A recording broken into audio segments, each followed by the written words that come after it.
Was the 80s just like full of testosterone? Like, what is with all these action movies with these like manly pursuits? We had fucking like arm wrestling with Over the Top, and now this one he's just bouncing. Like, they're just like, you know. I think that the 80s was the pinnacle of the ultra masculine action movie, right? And I think that although this isn't an action movie, it fits right in there with the genre. You wouldn't call this an action movie? Sorry, I didn't mean to cut you off there, but I'm surprised by that. I mean, there is a lot of fighting, but yeah.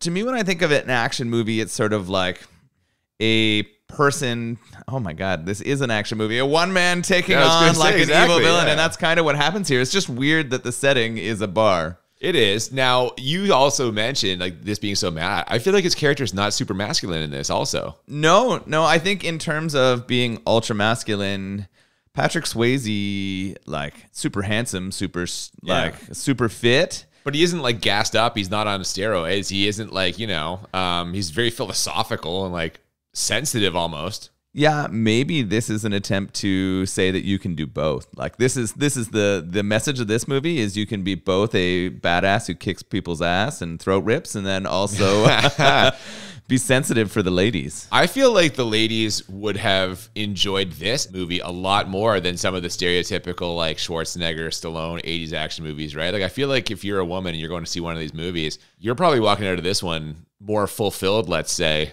than if you went and saw like, you know, Predator or something. Fulfilled we could go so many places with, but yeah. But I think you're right. I think Patrick Swayze has a incredible appeal, right? Especially for females, but Sploosh. Yeah. And I think if this is coming after Dirty Dancing, it definitely is. Then you're trying to carry over the success from that and the appeal that he's created and take it one step forward. We were talking a little bit before starting to record here, and this is taking Dirty Dancing to the like level. The sexual extreme of it's a logical conclusion of Dirty Dancing. Yeah, I think so. I think that's what they were trying to do here. If you're not dealing with like a virginal Jewish princess in the 80s, it's the, you know, just country women just out. I don't know what we're talking about. Out to get fulfilled. Out to get fulfilled, exactly. Welcome to Bad Movies and Beer. I'm Cooper. I'm Nolan. And today, it's our season finale, and we are discussing just an absolute 80s classic, Roadhouse. This is was my very first time watching Roadhouse. Which is insane to me. One of the weirdest things about this podcast is some of the movies that you haven't seen make no sense to me. Yeah, I don't know what I was doing. This was on TV all the time. I guess I mean, it was rated R. My parents weren't going to let me watch rated R movies when I was a child. Your parents sit next to you while you're watching TV all the time? No. You're flipping through the channels. There's Patrick Swayze and some dude all in like a denim vest karate kicking. You're going to stop and watch that. I guess I didn't. I don't know. No, a lot of the movies that we watched together, I've definitely seen pieces of, but never watched from start to finish. This one, I didn't have any context. Like there was nothing I'd seen in here before. This is where I remind all of our listeners that you have seen the Colin Farrell Total Recall 3 times, but had never seen Roadhouse until right now. So yeah, I'm glad we're doing this podcast. This is a good thing. Yeah, it's a bit of an intervention for me. Seriously. So we are going to discuss the movie and all the incredible happenings, but as always, we have found a beer to pair with it. And I mean, we talked before, we had a beer called Event Horizon. We watched Event Horizon and we're like, you can't do any better than that. What do we got today? We've got the Roadhouse. It's just called Roadhouse. Yeah, it's pretty sweet. This is the Roadhouse Helles Lager. This is from Wishbone Brewing Company. They're out of Waterford, Ontario. I think they're quite new. I don't think they've been around very long. They have a really great website, some cool social media, and it looks like they have an incredible place. I've never been. They have a big venue with both inside and outside space. They're overlooking like a really cool lake. Oh, nice. So I think it'd be a beautiful place to visit. It says, just like his house in this movie. Yeah, no, actually, it fits perfectly with where he lived. I can actually picture the brewery and that barn kind of being hand in hand here. There for you sure. go. Now, it says they have rotating taps, lots and lots of different flavors, but they go both traditional and sort of more experimental. So I think this would be a pretty cool place to check out. I'm excited to try this.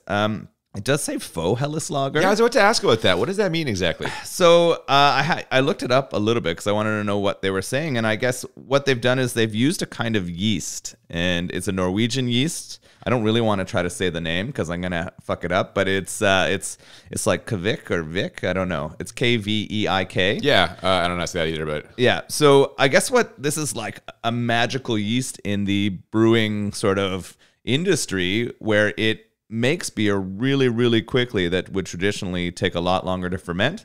So I guess it's traditionally made as an ale, but this is supposed to be a lager. So one of the big distinctions, and I know we don't talk too much beer in here, but one of the big distinctions feels between, like we are right now. I know, between lagers and ales is how long it takes to make a lager. They ferment for much, much longer. They take months rather than weeks. But this is the faux part. This has like been sped up by this This wonder has been yeast. sped up by this wonder yeast. So I guess that's why it's called a faux Helles lager. So I'm excited to try it out. It should be delicious. Me too. Why don't we do that right now? Yeah, let's get into it.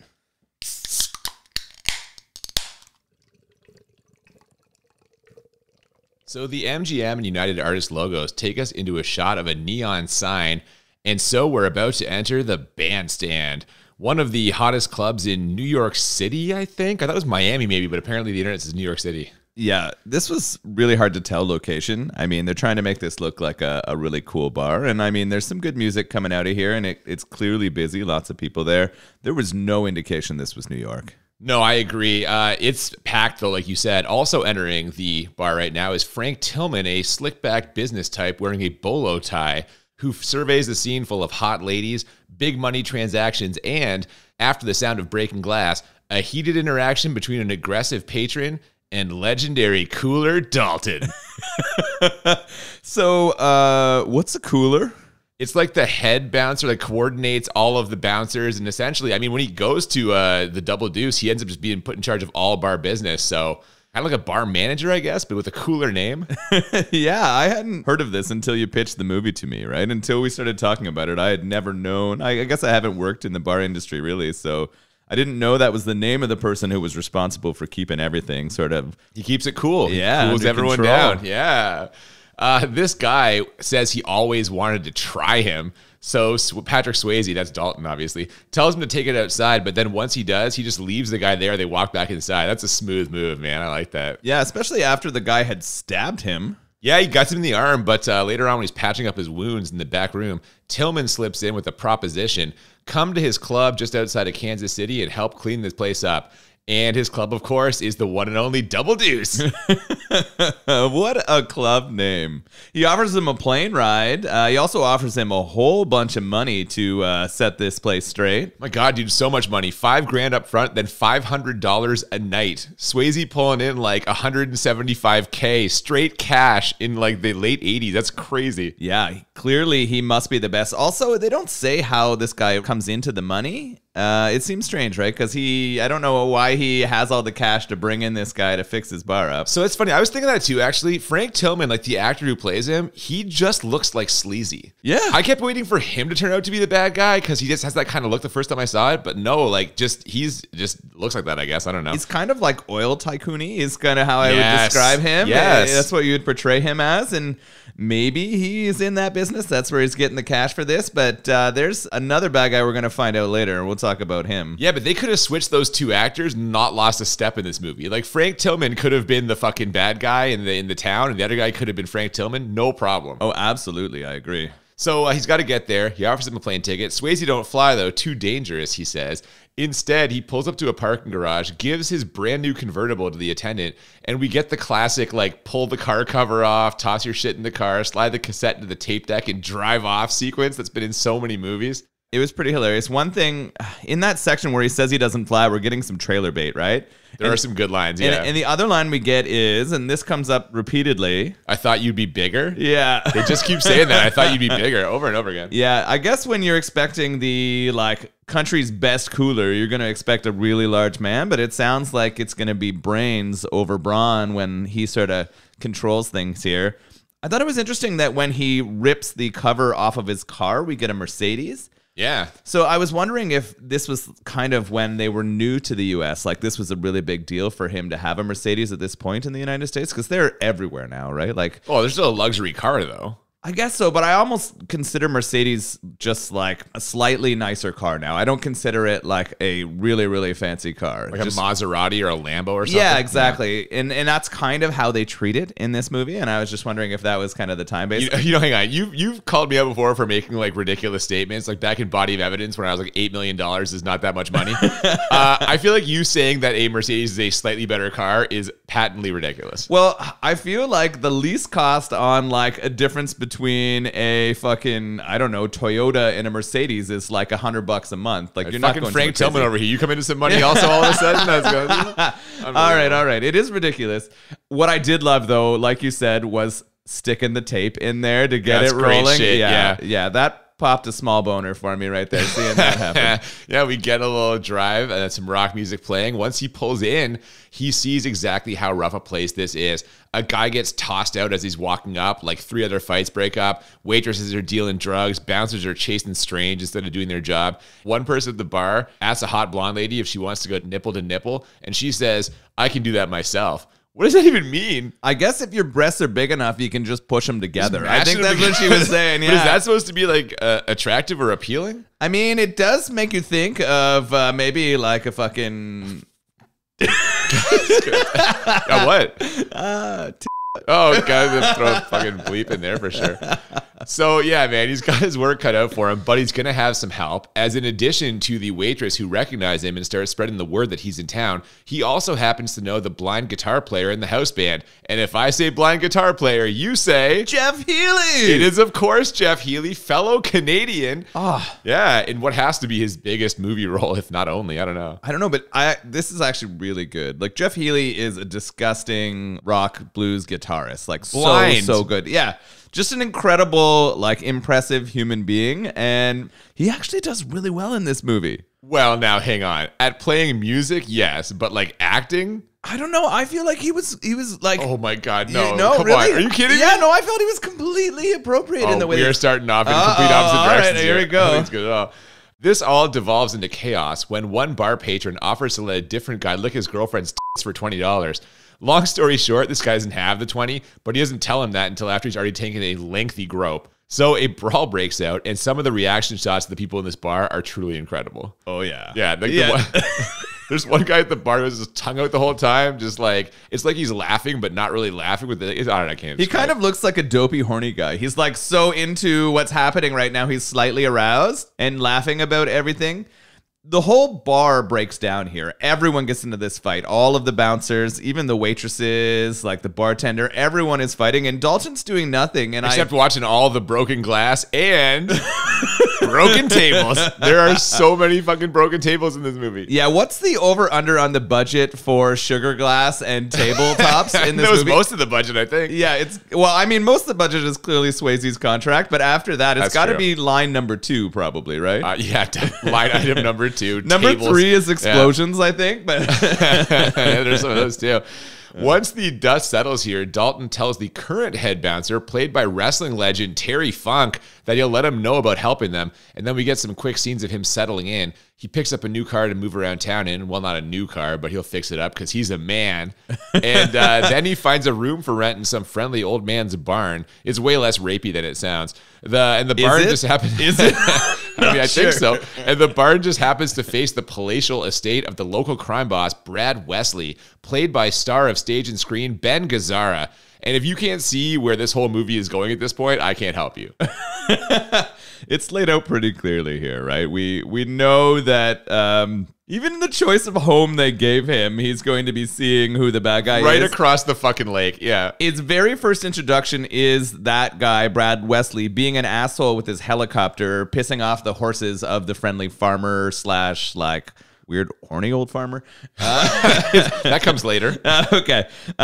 So you know that he is not a good dude, and we're going to find out that he's kind of controlling this town, and he's the reason why everything's kind of going to shit. Oh, very much so. Now, after Swayze and the farmer Emmett is his name, I believe, they settle the rent, we cut to Frank Tillman introducing Dalton and giving him full control over all bar business. The first thing he does is shit-can Terry Funk, who tells him he's a dead man, and he also boots the drug-dealing waitress. After that, he fires off a motivational speech, including his 3 simple rules. 1, never underestimate your opponent. Expect the unexpected. 2, take it outside. Never start anything inside the bar unless it's absolutely necessary. And 3, be nice.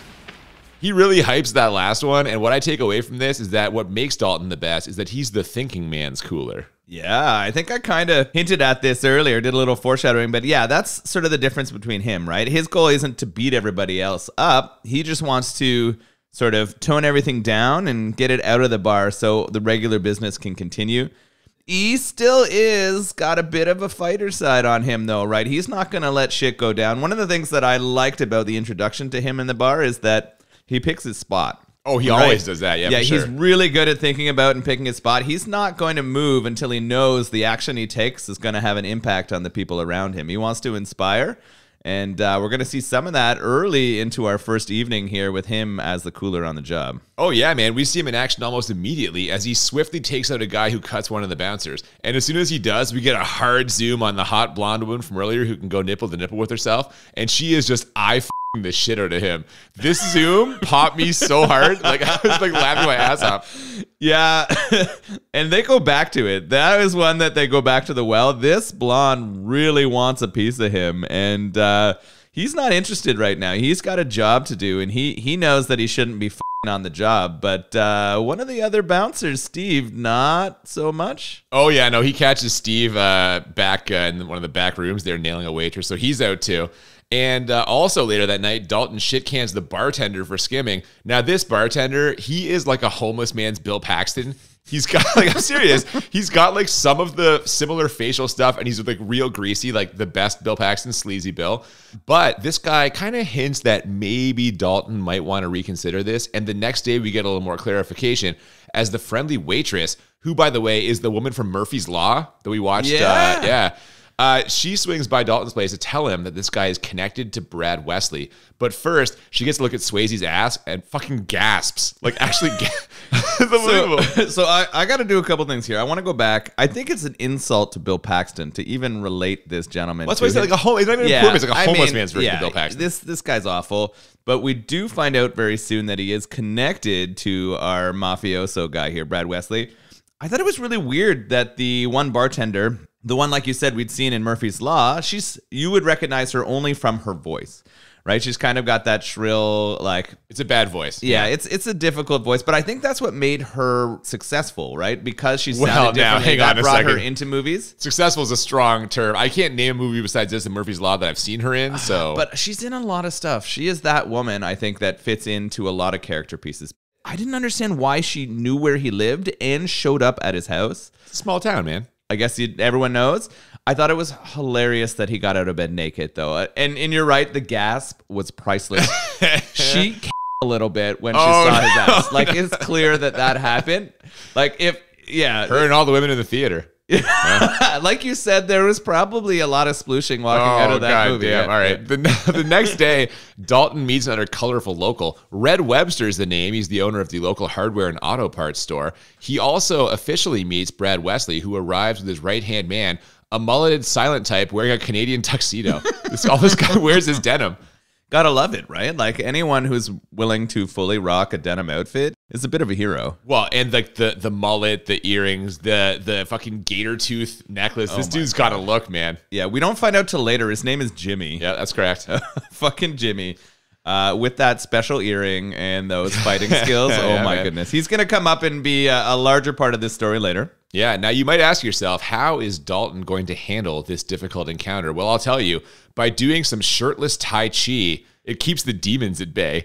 Brad Wesley sees this, as does the old farmer, and I'm reasonably certain that at this point, at least one of them is questioning their sexuality. Oh my God. The shot of Emmett, our old farmer. He's staring him down. So he finds the Mercedes in the garage, and he lifts up the tarp and sees it, and he's a little bit confused. Fancy car for a drifter. Yeah, he's like, this is weird. And then he sees the Tai Chi, and we get... The Tai Chi seems to last for hours. I think the sun goes down.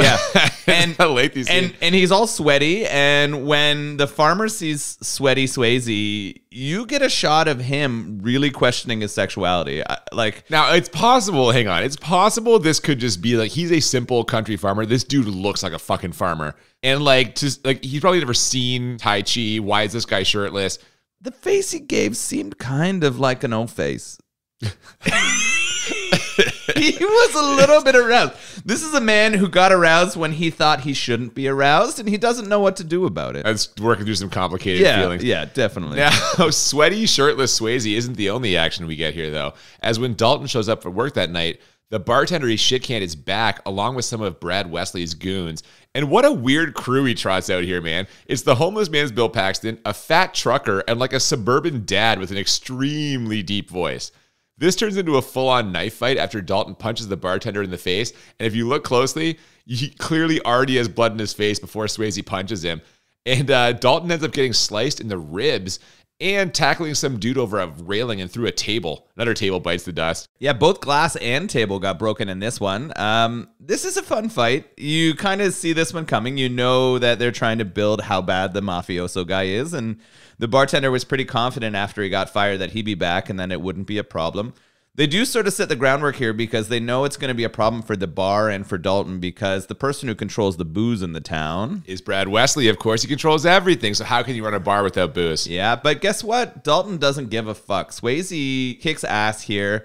They dump out Brad Wesley's goons after what was a fairly lengthy fight. I was surprised how well Deep Voice Dad did in this tussle. But he took a lot of damage. Yeah, he took a lot of damage. So it ends. They kick him out of there, and we know that this isn't going to be at the end of this. No, definitely not. And now, because of his cut, Swayze's got to go to the hospital. And you'll never believe this, but his doctor is a hot lady. It's Kelly Lynch, who we saw in Cocktail back in season 1. Well, hang on. I said a hot lady, but not yet she isn't. She would be if she took off her giant glasses, you know, according to the laws of the 80s.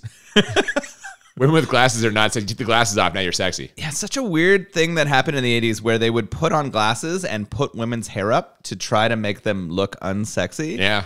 I actually thought she was way hotter in that look than the first one we see you're with her hair down. You're a little bit of a button down, like you like a lady with like hair up, like professional. Yeah, well, yeah. Not professional like a hooker, but like, you know, like she has a job, you know, that kind of thing. So I thought it was funny that he went to the hospital. Clearly the reason he goes is because they need to introduce this relationship. 100 times yes. But previously in the movie, he easily sews himself up with no problem. And in here, it doesn't seem like it's any worse than the previous. A deeper gash. It's in the ribs too, yes. But they don't even sew him. She uses staples. That's like a much less... That's how you know it's bigger. Is that what it is? Staples for a bigger gash? Yeah, man. The thread wouldn't hold it. I thought it was the other way. I thought staples were when you had a smaller injury. You think they staple people for small injuries? I don't know, dude. Okay, I'm absolutely. You can tell you haven't been fucking cut a lot. No, I've never had a stitch up in a...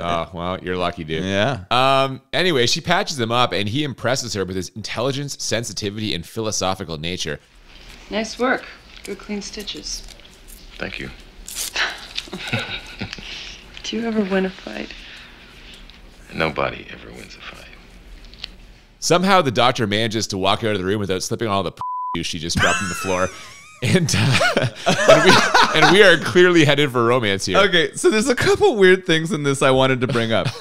One, he brought with him his medical records in a large folder. Hey, man, you go town to town, you got to have that. You don't have the internet back then. It's all folders. I thought it was hilarious, though, that he carries like this leather pouch with all of his medical records so the doctors know when they're stitching him up what to look for. Two, she recognized from the records that he went to NYU. Yeah, apparently. Like, I don't know. Why was his like university or college diploma in his medical records? Like, this is clearly flexing. Like, he's just trying to impress her. It's to show that he's intelligent. Yeah, and so he starts dropping philosophy on her, and we know that we have found the love interest. 100%. Yeah. Yeah. Now, it turns out Brad Wesley isn't happy about his boy's performance at the Double Deuce, and after he beats up Daddy Deep Voice, he sends a couple of goons to smash up Red's store. And in a small world coincidence, who could have imagined, that hot doctor that Swayze just charmed, she's Red's niece. He's got a picture on the wall and everything. Of course, she's related to Red, this sort of friendly old guy who runs the hardware store. We do find out, too, that although he's her uncle, he did raise her. Her parents died, I guess, and so he's more like a father to her. So we've got all of these connections coming together. And we know this is coming back. Oh, for sure it is. But in the meantime, Dalton is all twisted up. So he calls his mentor for advice. That's Wade Garrett, who earlier in the movie, Swayze said was the real best cooler in the biz. And he's played by like a young-ish Sam Elliott who has never looked better than he does right here. Dude looks amazing. He really does. I only really knew Sam Elliott. I mean, sorry, that's not fair. I first knew Sam Elliott from The Big Lebowski. So that is what I most think of him. And because of that, he seems like an old man to me. When I saw him as like a virile, handsome, just slightly graying gentleman, I was like, holy shit, this is not the man I recognize. Oh, the hair on him? This flowing hair? He looks my fucking goodness. great. Yeah. He would have been slaying at that time. Well, unless he's standing next to Swayze. Well, I mean, he just gets all of the runoff, though. Well, that's true. Yeah. Yeah. If the hot girl's got a equally hot mom, he just slips right in there. They have a brief conversation, and I think Garrett can tell that Swayze needs help, so expect to see him later. But before that happens, we get another fight at the Double Deuce as more of Brad Wesley's goons show up to cause trouble, including one guy who has a knife boot. It's like a blade sticking out the front of his boot. He tries to use it on Dalton, and it does not go well for him. Well, Dalton spots it immediately when he enters the door, right? Dalton's an observant man. We know he's been a knife boot before is what it is. Oh, absolutely. Yeah. So he sees it. He tells the other bouncers, too, so they're aware of it. And very quickly, when he attempts to kick Dalton, Dalton just fucks his leg up and pulls him by the leg out of the fucking bar. Rule number 2, don't fight in the bar. Take it outside. Take it outside. So they get all of these goons out there, and they just like soundly kick the shit out of Wesley's goons. Like they just get their ass kicked. And who's waiting there watching this go down? Well, I was going to say 2 important things happen here. First, before this fight happens, the hot blonde lady from earlier makes an aggressive push at Dalton. She literally just asked him to go back to her place and But then Brad Wesley's right-hand man, Jimmy, swoops in to drag her out of there because, as it turns out, she's like Brad Wesley's girl. That's going to come into play later. And the second thing is that the doctor shows up without her glasses, so game on. Yeah. Yeah, it's interesting that Brad Wesley's girl is so hard after our cooler here, after Swayze. You understand, right, based on the characters and age and appeal of the two, why she would be going after Swayze physically. Yeah, but as we see later, like, there's consequences for that. Yeah. She can't be fucking around on Brad Wesley. That's not going to go well for her. Well, she must know that, and I don't understand why she's pursuing so heavily, right? Because of... He's just so handsome. She just can't help herself? Yeah. He's just so handsome. Wow. I mean... I was just going to extend our soppy audience jokes as we go, but yeah. Oh, no. A little counselor call back there? So Swayze goes for a romantic cup of coffee with the doctor after his shift, and because he's a gentleman, he doesn't nail her right then. Just a little kiss and a good night. Now, the next day, he's daydreaming about her, like literally. He's just lying on the hood of his car looking up at the sky when Brad Wesley's goons show up to grab him for a meeting. This meeting is really just a chance for Wesley to flex on Dalton about how rich he is, how he could buy the bar if he wanted to, and how he's done some digging into Dalton's past. Turns out Dalton killed a guy in Memphis. Said it was self-defense at the trial, but Brad Wesley isn't so sure. He asked Dalton what it would take to bring him on board, and Dalton stands up just so we can get a close-up of him saying, "There's no amount of money." This is fucking hero shot him. This is the one shot of him. Like, oh my God, man. Oh, this scene is, I mean, it had to happen. We knew that they had to come face to face and have that conversation. And I actually kind of enjoyed the conversation. I like that he found that dirt, and it clearly made Swayze's character uncomfortable. But when he says no amount of money and walks out, there's just this really cheesy sound effect and noise. And it just felt so cringeworthy. I was like, oh. There's a few of those in this movie, and that's kind of why we're talking about it, I guess. Yeah. So Brad Wesley's got to try a different tact here, and his move is to cut off the supply of alcohol to the Double Deuce. He didn't count on Dalton's connections, though, as one phone call is seemingly all it's going to take to get the bar wet again. And speaking of getting things wet, he walks outside to see Kelly Lynch leaned up against her Jeep, just ready to go. So I love that every time we talk about Swayze, it just turns into soaked panties. That's all it is. Yeah, man, they go back to this place where they have a sex scene that you described as dance f***ing. Well, what's interesting, before they head back to his place, in the sort of background of the shot of Kelly Lynch leaning on the Jeep is the monster truck that we know is... Oh, like, Jimmy's monster truck. Yeah. Why does he not recognize that this is a problem? Like, he's such an observant person that for me it was problematic that he wasn't like, oh shit, we're going to get followed. And they know that my relationship with Kelly Lynch is going to be an issue. Well, but his whole thing is, don't engage unless you have to, right? So sure, he knows it. Was he going to walk over and fucking knock on the door and fight them? That's not his style. He's going to let this play out. But he must also then know that he's putting her and her family in danger by doing this. Well, sure. But I don't have an answer for that one. Right? He's just willing to take that plunge because he's so interested in getting his dick wet. Is that a question? Well, obviously it is. So, like you said, but the fact that she's there too, if he goes and fights him, then she could get caught up in the thing. It's true. So he takes her back. He shows her his loft. It is a nice barn loft. If we're gonna have a place, it's pretty spectacular. It's got great views. He's got a huge fireplace, and he's got like a very large open space, and it turns into a dance here. He turns on the radio. At first, we get kind of like a rockin' song, and she shakes her head no. They make he does too. I love that. Yeah, which is pretty good. And then they get a slower one, and they start dancing. And then very quickly during that dance, he lifts up her skirt. We see some fantastic 80s underwear. With like the high, you see the thigh, but no ass. It's a full back, but it's like a high, it's full front and back, but like all the way up 80s, to the waist. Yeah, which is hilarious. So he pulls those off and he fucks her right against the wall. Well, and then like walking across the room, like it really is similar to dancing. And also, speaking of dancing, did you think that the music in this scene was kind of like Dirty Dancing adjacent? Oh, definitely. This is where I think the creators of this are trying to tell you where Dirty Dancing should have gone. They're cashing in, right? This is where they're like, we know that you like seeing Swayze dance with women, but you know what you're gonna like more? Seeing Swayze dance women. Different kind of woman, though. I think that's what it is. Remember, in Dirty Dancing, Jennifer Grey's, she's playing an experienced teen. You can't just fucking her across the room. That's fair. And, you know, we got a woman. They are actually very careful to slip in that she had been married once before. Yeah. So they wanted to tell you she wasn't a virgin, and they also wanted to tell you that she's ready to again. Like they were getting it set up for us. Yeah, fair enough. Now they share a tender moment after this out on the roof of the barn, and the doctor inside her kicks in and tells him that if he doesn't slow down, he could end up crippled. Then they bang again, and across the pond, we see Brad Wesley just watching them furiously off. I mean, he was smoking a cigar, so that must have happened. With one hand. Yeah. Oh, you said he's doing something tasty. I thought the cigar came after he but celebratory. Yeah. Oh man, either way, things are going pretty good for Dalton, which means we're overdue for some adversity.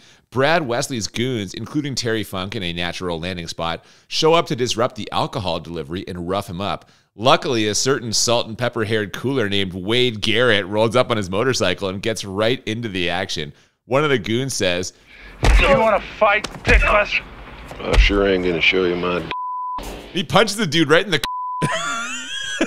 It's a good punch. The guy who says it is a big man. He's this weird like giant guy earlier who you were like, who's this fucking giant? I don't know, he's a big guy. We knew he was gonna come in, but he doesn't do anything. He kind of sucks ass. He gets punched in the and then punched in the face, and then he's out of this fight. And then he's out of this movie after this. We don't see him again. Yeah, no, it's true. I assume Brad Wesley killed him for being shitty. I don't know, based on probably the other things that have been happening. But the two of them get back together, and they take down the four goons who are trying to stop the alcohol delivery. Oh, yeah, man. And Dalton is thrilled to see Wade Garrett and takes him to meet Dr. Kelly Lynch.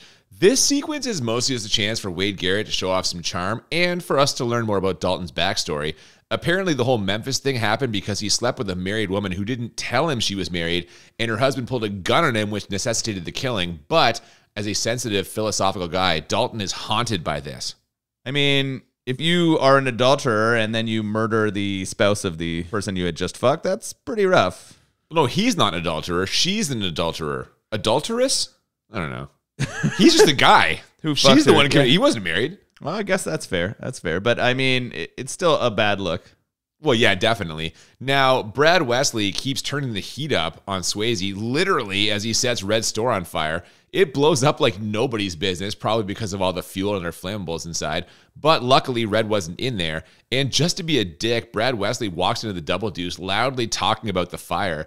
He then orders Jeff Healy to play something with balls to the hot blonde that he can put on a show. And she sure does. This was a kind of surprising scene. Not really, but I was like, holy shit. He gets in there and brags about fucking burning the place down. Gets his goons set out there and then gets his girlfriend, the one who's kind of been hitting on Swayze the whole time, to basically strip on stage. Literally, she just strips. Yeah, she just fucking goes up there and starts stripping. Swayze out for the boys. Sorry.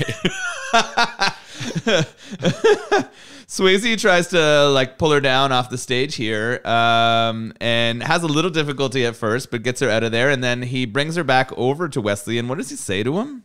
Oh, that you should keep his pet on a leash? That's very insulting. Yeah, it was a little bit to rough. Everybody. Yeah. She moves like a professional, though. And you know who else does? Jimmy, who puts on a little karate display with a pool cue while the rest of Wesley's goons smash up the double deuce.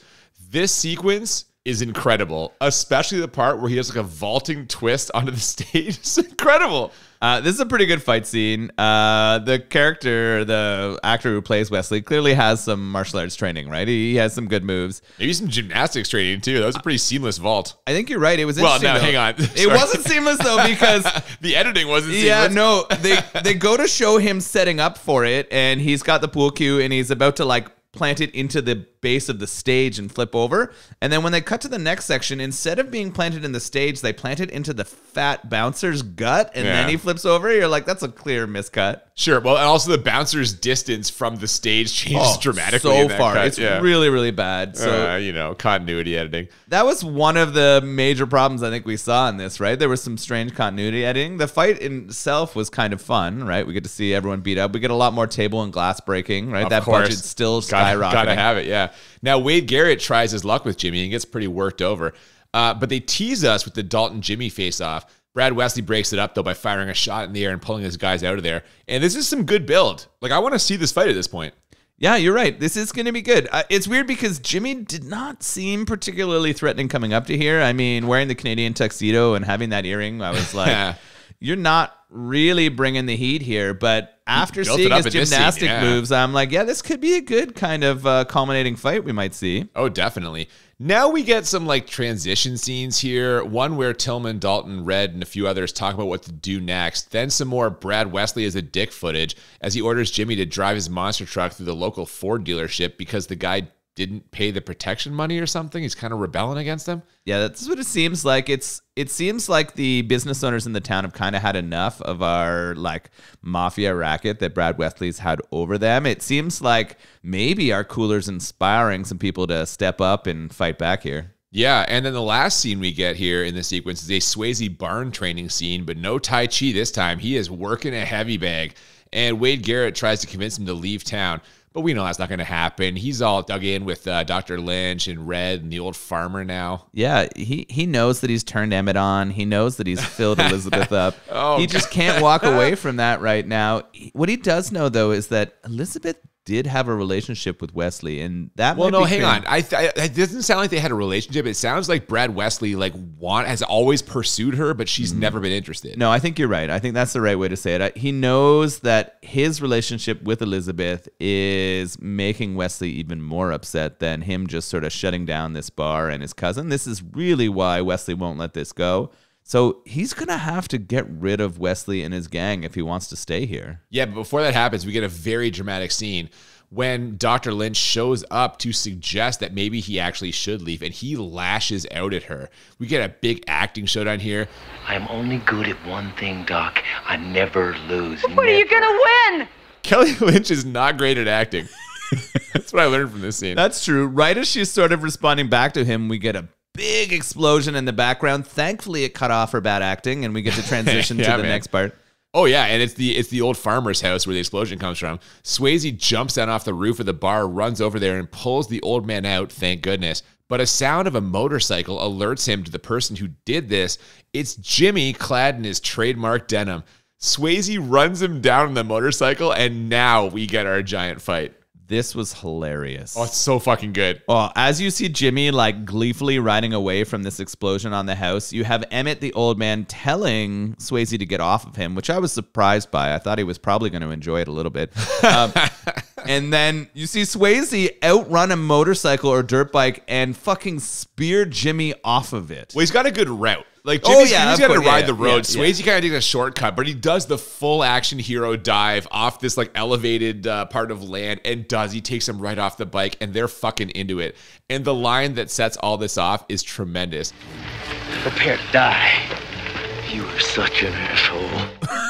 this is great, man. And they go at it for like a good couple of minutes here. Yeah, we got a good fight going. I'm pretty sure Jimmy tells him that he's like the guys he used to in prison. Yeah, man. It's a weird flex, but all right. It is. And then Swayze's kind of taking a shit kick here. He's kind of losing this fight a little bit. And then he takes a little break on a tree and realizes if he uses it to his advantage, he might have the upper hand. Yeah, he does, and he does get control, but this all ends with him having to basically relive the Memphis thing as Jimmy pulls a gun on him, which he kicks out of his hand, twists his arm behind his back, and then gets the throat rip for the win.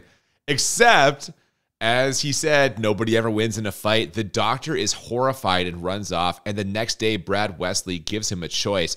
Wade Garrett or Dr. Kelly, someone's going to die. Yeah, the fight between Jimmy and Swayze ends pretty dramatically, really quick. The kick of the gun out of the hand as it's going off is kind of a nice moment. I was not expecting the throat rip. No, me neither, eh? He just grabs and rips. He then drags the body to the middle of the lake and just starts fucking screaming for Wesley. He knows he's on the other side of that lake, and he just starts screaming, Wesley, fuck you, fuck you. But as you said, Wesley's going to have a response here. He says, heads or tails, is it going to be the doctor or is it going to be your mentor? Yeah, and it looks like Wade Garrett lost the toss as he stumbles into the double deuce, all beat up, but still alive. So Dalton rushes to the hospital. The doctor does not want to see him, though, and she sends him back to the double deuce, where we find that, in fact, Wade Garrett did lose the toss as Dalton sees his body lying on the bar with a knife through the heart and a note that says, it was tails. My favorite part of the scene is Swayze's facial expressions as he contemplates pulling out the knife, which he does. This is some real emoting he's got going here, and goddamn, man, I was just like laughing the whole time. He's really going for it. We get a tear running down his cheek. Why he decides to fucking grab and pull out a knife that has clearly murdered his friend doesn't make sense to me. But it's forensic evidence. He's fucking up the crime scene. Yeah, but I guess we find out he wants to use it against the perpetrators, right? He grabs this knife and he's going to bring it with him to go after Wesley and his goons. Oh, yeah, man. Shit is on now. As in the next scene, we see Dalton's car barreling towards Brad Wesley's house. His goons shoot and shoot and shoot at it, but it just keeps coming until finally it smashes into a fence, launches into the air, where it explodes after a goon blasts it with a shotgun. Now, I know you're upset about this, but of all the times we've seen a car get shot and explode, this one to me makes the most sense. Guns don't blow up cars. Dude, okay, except the car is flipping. It's the underside of the car where various things are that contain fluids that are probably flammable. The guy shoots it with a shotgun, not a fucking like little six-shooter. And don't you think that if Swayze is setting this up to fucking drive into the house, create a diversion, and hopefully take out some goons, you don't think he would have loaded it up with like flammable shit or something to explode? He definitely didn't. You're a fucking liar. He definitely didn't load it up with anything. You didn't even think about that. No. He definitely didn't load it with anything. Guns don't blow up cars. Dude, he would have loaded it. He's trying to create a diversion. You create a diversion with the explosion. He wants to take goons out. The diversion is the car driving at them. That is so stupid. I can't believe you're not considering this. You would have had a scene of him dumping fuel on it if that was the case. They would have shown that shit. No, they wouldn't have. The movie's already 2 hours long, enough time to show him fucking loading up a bunch of cannons. No, that's stupid. Come on. It makes the most sense of all the times. Of all the times we've seen this, it makes the most sense for this explosion to happen now. Guns don't blow up cars. They do if they shoot the fucking gas tank and it's got a bunch of other fuel in it. This distraction works. He's able to sneak into the back of the house. I'm not going to start talking now. Fuck you. No. He murders the first Goonie Pals. He murders the first Goonie Find. No. The fact that you won't acknowledge that this is the most, and I'm not saying realistic, it's the most realistic that we've seen. It's bullshit. It's not Charles Bronson with a pistol in the fucking radiator. The 80s and their obsession with blowing up cars with gunshots tweaks me, and I'm not going to admit it. Just admit that it makes the most sense. No sense. The ones we've seen the most sense. So he sneaks by. God. He's able to kill the first goon in the back, and then he starts making his way inside. And it's funny because the goons who blew up the car at the front with their ridiculous shooting, they decide to split up, and we start seeing Swayze run into them in the house. Well, yeah, I mean, we don't see what happens to Terry Funk. He's the first one taken out, followed by the guy with the shotgun, who I thought was going to get throat ripped for a second, but instead Swayze just turns the guy's knife on him and then throws that same knife at shitty Bill Paxton, which drops him from a balcony. And then we get the polar bear kill. So these goons, it's funny because after Jimmy's taken care of, the goons are pretty shit. So we really only have that fat trucker left. And it's strange, right? Like, how is this going to get taken out? But what happens is he's walking around the trophy room of Wesley, and he gets scared by the stuffed polar bear that gets shoved towards him. Dalton's pushing it towards him, and he panics. It's a really hilarious and kind of lame scene. They really make this trucker guy seem like the most imbecilic possible like character you could ever meet. Yeah, we should clarify. He doesn't actually die, it turns out. We think he gets killed, but the polar bear just like lands them and he's trapped for a little while. But now we only have Wesley and Dalton left. It's true. Now, Brad Wesley comes out pretty confident here. He's got a nice line. He says, I see you found my trophy room, Dalton. The only thing that's missing is your ass. that's pretty solid. I like laughed pretty that. hard. I actually like that line. I thought he was going to say head, right? Because that's the traditional thing. Yeah. So the your ass was a good line. I was liked good. it. Now, he gets quickly dismantled by Dalton, though, and we get a huge will he, won't he moment where Swayze gets on top of him and threatens the throat rip with super dramatic music. He's got the hand up, the claws ready, but he walks away. He cannot kill again. It's funny, right? Because, I mean, they got to indicate throat rip in some way, but there's no way you make your hand into a, like, 3-finger claw when you're going to do that. Hang on. Like, No, you know what? I'm going to stop you right there. Have you ever ripped a man's throat before? No, that's true. Then you don't know how it works. All right, maybe that's how you do it. I got to start practicing my 3-finger throat rip threat. So he doesn't do it, and right as he doesn't do it, our doctor shows up. Yeah, I don't know what she's doing there, but whatever. It's good that she saw this. This is the right choice for their relationship and for his soul, but it gives Brad Wesley the chance to grab his gun and aim it right at Dalton as Dr. Lynch runs in. Luckily, Red is also there, and the farmer, and Tillman, and they all take turns shooting Brad Wesley with shotguns until one final emphatic shot sends him flying backwards through his glass coffee table. One last table bites the dust. More glass is destroyed. No more glass bottom boat rides for that one. He's never going to have the counselor type scene where there's he no doesn't more split the catfish table. running across this table. Maybe that's really what those tables are for. I didn't know. Oh shit. Oh my god. Oh god. I don't think that's true, but all right. so the cops show up, but nobody saw anything, which is pretty great. And the movie ends with Swayze still in town, going for a skinny dip with Kelly Lynch and banging her in the pond, while the Jeff Healey band plays us out with a rockin' version of When the Night Comes falling from the sky. This is a great way to end this movie. Oh, such a wonderful ending. Jeff Healey is killing it here with this Bob Dylan song, and the fact that they go for that skinny dip at the end is perfect, right? Oh It's yeah, just man. a great ending. It sort of scrolls out and we're getting all the characters as the song plays, and it ends just as you'd hope it would, right? Like they've taken down the big bad. This town is now back. Maybe he stays, maybe he doesn't. Oh, he's right? staying. He's You found think true so? love. That's You the think whole he's point of the staying? lake scene. He's All not right, going yeah. anywhere. He's staying. All right. Yeah. Great I fucking mean, movie. I could watch this every day. I'm serious. It's great, man. So we should probably just ease into our ratings now. Let's not waste any more time. Get right to it. The way we do this, we rate it on a scale of 1 to 10 twice. 1 to 10 for how bad it is, 1 to 10 for how enjoyable. And the goal is to find movies that are a 10 out of 10 on both scales, or as we call it, the Crit 20. And for me, I normally don't have a hard time separating my enjoyment from how bad I think the movie is, but I am really struggling with this one. Like, welcome to my world. yeah, like there's lots of things in this that I can point to as being bad. Like the acting of many characters is terrible. Kelly Lynch, Terry Funk, Jeff Healey. But there's good action. There's a good amount of nudity. There is, man. No. And like there's some continuity errors and stuff, I guess. And obviously the whole premise is just wildly implausible. It's ludicrous that this guy has a national reputation as the best cooler. When that waitress starts spreading word in the bar, Dalton's here, Dalton, everyone fucking knows who he is. Like, now granted, they all work in a bar, but still, like, to be so good at managing a bar and bouncing that, like, you get this, it's insane to me. It's crazy. So, like, part of me is like, this whole thing is absurd, and I want to kind of give it like a 10, but I just can't because it's so fucking enjoyable. I can't separate it from this one. I'm giving this an 8 out of 10 for how bad this is. What do you think? So you've kind of taken most of my points here. I thought the big knocks against this movie are definitely acting. I think Swayze does Swayze things, and it works really well. I think a lot of the people around him, particularly the people who are working in the bar or some of the other reactions or the patrons of the bar, are a struggle. Yeah, very I much thought so. bad guy and the goons were kind of rough, right? Okay. I mean, I know the main big bad is okay. He does an all right, like he does what he's supposed to. Wait, sorry, Jimmy or Brad Wesley? Wesley. Okay, yeah. I think Wesley does a decent job. Jimmy, no. Jimmy, no. Jimmy No, is hired not for acting, but for the flip that he can do onto that stage, right? Yeah. I think some of the effects, like you said, were really kind of missing that continuity there. The bleeding noses, some of the falls or the cuts not actually fitting what was happening. They were a struggle for me.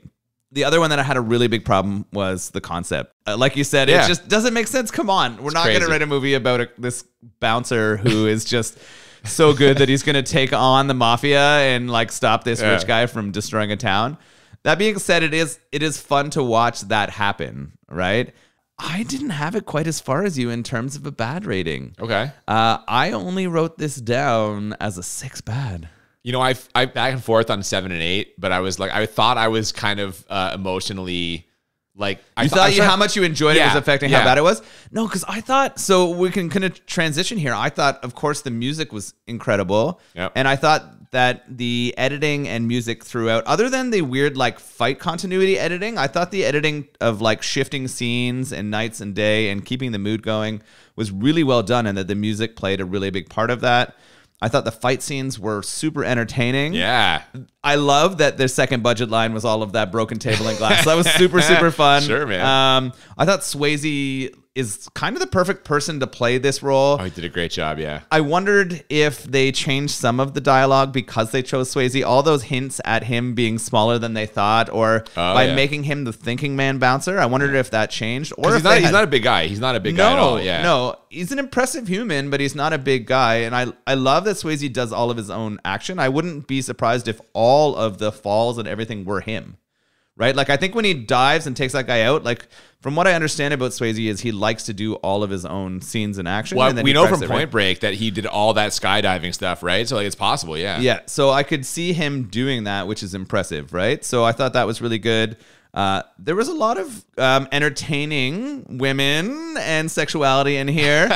I like that they took Dirty Dancing into dancing and Against the Wall. Yeah. That was good. I enjoyed that. Kelly Lynch is not a great actress, but she is an attractive woman, and seeing them in that relationship was great. So I had this as an enjoyability of a 9. Okay. So I gave it a 6 for bad, 9 for enjoy for me. That's fair. You probably know what my enjoyable rating for this is going to be. It's going to be a 10 for sure. Fuck yes, yeah, it is. I was 100% 10. It's so enjoyable. It's a fun movie that I would always, when I was watching this on TV as a kid, if I saw this on TV, I would just stop and I'm there for the next however long. Whatever scene it is, I'm in it for the rest. And like, I think what it is this story. This story's been told lots of times, but I love the whole like small town under the thumb of local crime. A drifter rolls in, inspires the people to rise up and saves the day. That formula I feel like always works, and I will always enjoy it. And Swayze fucking crushes it. My only complaint with this movie, and it was not enough for me to knock it off a 10, is it is a little long. And the reason why I didn't drop it from a 10 is I'm not sure what scenes I would cut. Like, maybe you reduce the number of cleaning up the bar scenes, but I like those scenes. Like, I enjoyed those. Some of the transition ones kind of aren't great, but you sort of need those for the story. So basically, this is a problem I don't have a solution for. Like, I wish it was 90 minutes, but I don't know what you take out to make it 90 minutes. So I'm not going to ding it for that. It's enjoyable as fuck. It was a great fucking time. We both laughed like multiple times. It's just a really fun movie. And if any other person like you before today has not seen Roadhouse, go fucking watch it because it is great. It's a great, great time. Yeah, that's fair. It is. I really enjoyed it as a first watch. I would definitely watch it again. Right. There's not that often in this podcast that I'm like, I would definitely see it again. I think it'd be fun to watch with my wife. I wonder if she's ever seen it. I don't think she has. So it'd be fun to just like laugh at that stuff together and see what her reaction to Sexy Swayze is. I was gonna say, I probably guess what her reaction will be. What did you think about this beer? It was insanely crushable. Yeah, speaking of a great time, Holy I shit. fucking dominated this thing, and I wish I had bought more cans because I could drink this all day while I watch Roadhouse all day. I'm pretty sure we could have taken a 6-pack in the time that we made this. Like, the two of us could have split that no problem, because I was done probably 20 minutes into us talking and was definitely hoping for more. This might be my favorite beer of the season. I gotta kind of go back and look at the list, but like, shit. I first of all, lager, that's a big fucking plus for me. And just like the first sip, we both said the very first sip, right away, it's just this fresh taste that is fucking great. So you know what? Wishbone Brewing Company, Roadhouse, Faux Helles Lager. I am going to buy more of this and drink more of it. It's fucking delicious. Maybe my favorite beer of the season. Let's figure out where Waterford, Ontario is and take a road trip this summer. Oh, yes, please. I bet it's not far away. I bet it's close. Yeah, I think it's probably only like 45 minutes away from us. Let's get it done. Let's go for a trip. No trouble. We're going to do it. Little road trip. We'll visit their roadhouse, perhaps. Yes. And yeah, that's it. We have reached the end of our second season, and I feel like this was a good little journey here. A lot of good stuff this year. Some new genres we kind of explored. Some interesting things I had never seen before. Yeah, really fun. This one seemed to go by faster to me. I don't know. It seems like everything just flew by. It seems like we shouldn't be at the end of the season yet, but I'm already looking forward to some of the titles we are peeking at for next season. I look forward to doing another one. I'm excited for some we talked about maybe doing this season, but didn't get a chance to. There might be 1 or 2 requests that we haven't got to, so we're going to look to get those done next season. Oh, yes, and please send more of those. If you have not already followed us on social media at the BMB Podcast on Twitter and Instagram, we love to hear from you. Requests, we're looking for some for next season. Like Noel said, we do have some ideas, some pretty interesting stuff. We also have a bonus episode we're probably going to put out sometime in the next little while. That should be a good one. But yeah, send us feedback. Let us know what you want to see. We're happy to cover it for you at the BMB Podcast on Twitter and Instagram. Yeah. Send suggestions to those or to our email, thebmbpodcast@gmail.com. Definitely. And we're about to take our summer break. So until next season, I'm Cooper. And I'm Nolan. And we'll see you next time on Bad Movies and Beer. Keep it cool. Oh, all right. The dancing's over. Now it gets dirty.